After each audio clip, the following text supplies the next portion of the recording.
Factory बहुत दूर दूर है, उनसे भी तो कूड़ा लिया जाता होगा।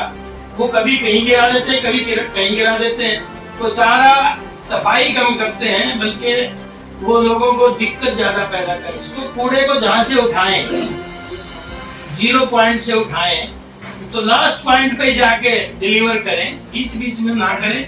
या अगर बीच में कहीं इमरजेंसी है ही तो उसकी कम से कम बाउंड्री वाल तो हो। मैं ये कह रहा था कि गिल्ला सूखा का रहता था, लेकिन आज ना गिल्ला है ना सूखा है, सब मिक्स हो गया। तो वो व्यवस्था टेंडर में तो है, तो फिर अपना प्रैक्टिकल में क्यों नहीं है?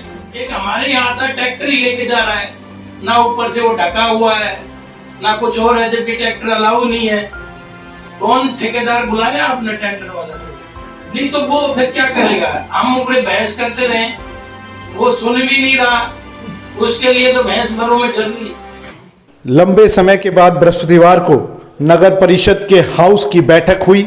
बैठक में एक बार फिर से शहर में अतिक्रमण और शहर की सफाई व्यवस्था का मुद्दा गूंजा। बैठक की खास बात यह रही कि इसमें रेवाड़ी के विधायक लक्ष्मण सिंह यादव मौजूद रहे। बैठक की अध्यक्षता नगर परिषद की चेयरपर्सन पूनम यादव ने की। लगभग सभी पार्षदों ने शहर की सफाई व्यवस्था को लेकर नाराजगी जाहिर की। मुद्दा यह भी उठा कि ठेकेदार टेंडर की शर्तों को पूरा नहीं कर रहा है और न ही शहर में सही तरीके से कचरा उठान हो रहा है। इस पर एडीसी ने बताया कि ठेकेदार के पिछले बिल की 25% पेमेंट काट ली गई है, वहीं जुलाई से लेकर अब तक की पेमेंट दी नहीं गई है। ठेकेदार को साफ तौर पर कहा गया है कि वह अपने काम में सुधार करे। विधायक लक्ष्मण सिंह यादव ने कहा कि कचरा वाहनों में जीपीएस लगाया जाए ताकि हर वाहन की गतिविधि पता रहे। अगर ठेकेदार ने टेंडर से कम वाहन लगाए हुए हैं तो तुरंत प्रभाव से कार्रवाई की जाए। इसके अतिरिक्त जो रेहड़ियां हैं उन्हें महाराणा प्रताप चौक के निकट खाली जगह में लगाया जाए। दुकानों के बाहर पीली पट्टी खींचने का काम शुरू हो गया है ताकि अतिक्रमण को रोका जा सके। इसके बाहर अगर सामान आया तो सीधे कार्रवाई की जाए। बिजली के लटकते तारों को ठीक करने के लिए बिजली निगम को आदेश दिए गए हैं। वहीं शहर के चौराहों पर पुलिसकर्मी बढ़ाने के निर्देश विधायक की ओर से दिए गए हैं। शहर में नो पार्किंग में जो वाहन खड़े रहेंगे उन्हें टो वाहनों से उठाया जाएगा और पार्किंग व्यवस्था को फिर से शुरू करने के आदेश जारी किए गए हैं। इसके अतिरिक्त शहर में जहां भी खाली जगह मिलेगी वहां पर मॉडल टॉयलेट बनाए जाएंगे और सभी जगह का निरीक्षण करने के आदेश भी विधायक की ओर से दिए गए हैं। परिषद की हाउस की बैठक थी जिसमें अनेक समस्याओं पर चर्चा हुई।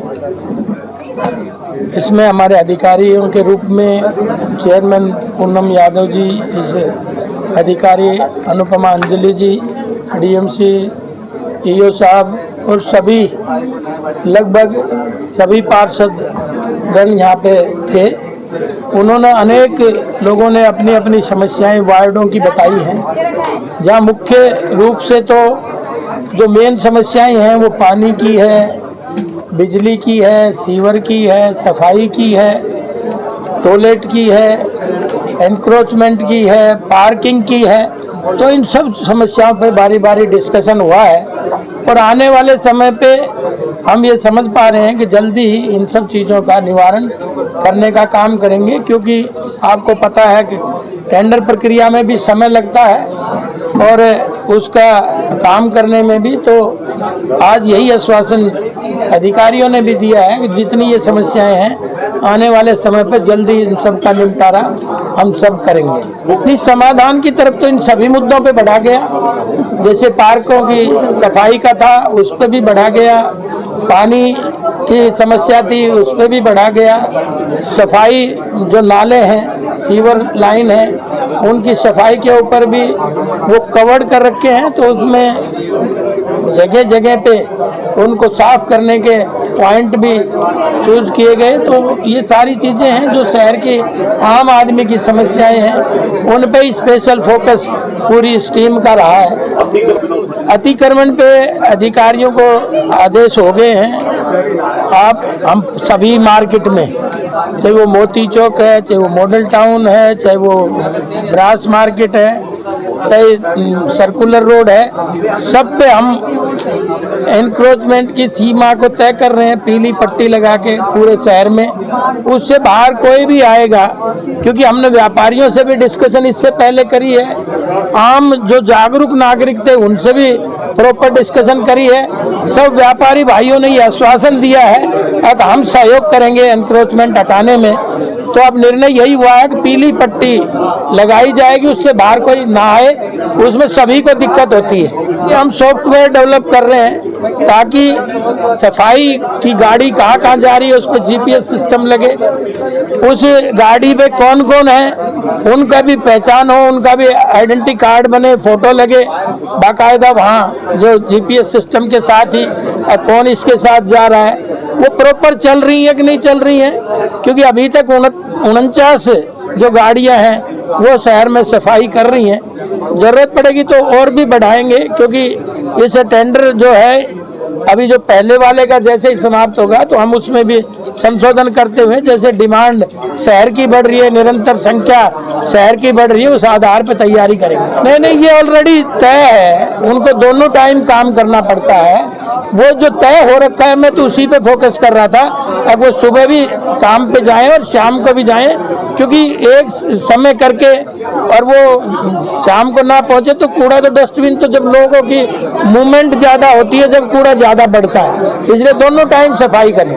नहीं, सफाई कर्मचारी की देखिए हमारे पास पहली बात तो ये है, सफाई कर्मचारी नहीं, उनको हाउस ने योद्धा का रूप दिया है। सफाई योद्धा के नाम से आज के बाद वो सब पुकारे जाएंगे, इसमें कोई दो राय नहीं। जिस तरह से जनसंख्या बढ़ रही है, जिस तरह से क्षेत्रफल बढ़ रहा है शहर का, उतने कर्मचारी नहीं है। लेकिन अभी अधिकारियों ने कहा है कि भाई हमने फाइल उसकी नई रिक्रूटमेंट के लिए डिमांड भेज दी है, जैसे ही वहाँ से अप्रूवल होके आएगी तो उनका भी भर्ती करने का काम करेंगे।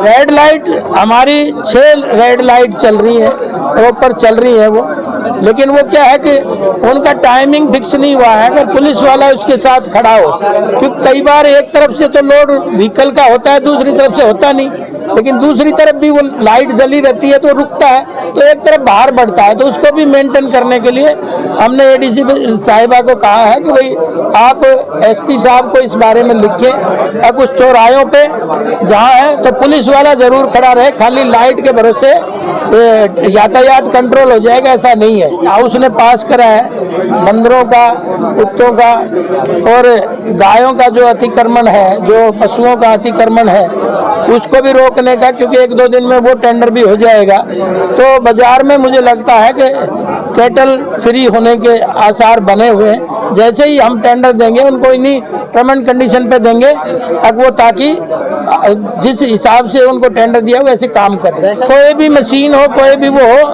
तो वो रिपेयरेबल होती है। ऐसा नहीं है कोई चीज़ बन गई तो वो खराब ही नहीं होगी।